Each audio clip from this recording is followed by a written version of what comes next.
তাদের মৌলিকভাবে ধর্মীয় কাজ হচ্ছে এরা কখনোই মসজিদে যাবে না, এরা কখনোই মসজিদে গিয়ে সালাত আদায় করে না। আমাদের সমাজে এমন অনেকে রয়েছে যারা মনে করতেছেন যে বাউল ধর্ম সম্ভবত ইসলাম ধর্ম, মুসলিম, এরা মুসলিম, এরকম অনেকে মনে করছেন। অথচ বাউল ধর্ম হচ্ছে কয়েকটা ধর্মের সংমিশ্রণ একটি ধর্ম হচ্ছে বাউল ধর্ম।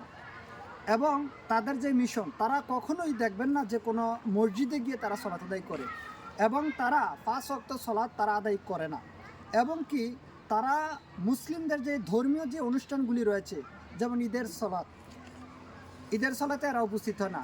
সিয়াম পালন, বাৎসরিক যে সিয়াম পালন, সেটা তো তারা থাকে না। এবং কি ধর্মীয় আরও যে সমস্ত উৎসবগুলি রয়েছে, যেমন জুমার সালাত আদায় করা, এরা এগুলোর মধ্যে সম্পৃক্ত থাকে না।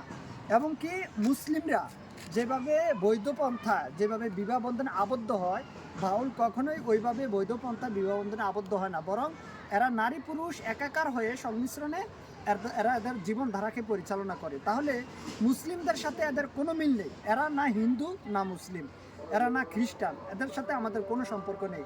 আল্লাহ তাআলা আমাদেরকে বুঝার তৌফিক দান করুন এবং এদের থেকে সতর্ক হওয়ার তৌফিক দান করুন। আমিন। আসসালামু আলাইকুম রহমতুল্লাহ।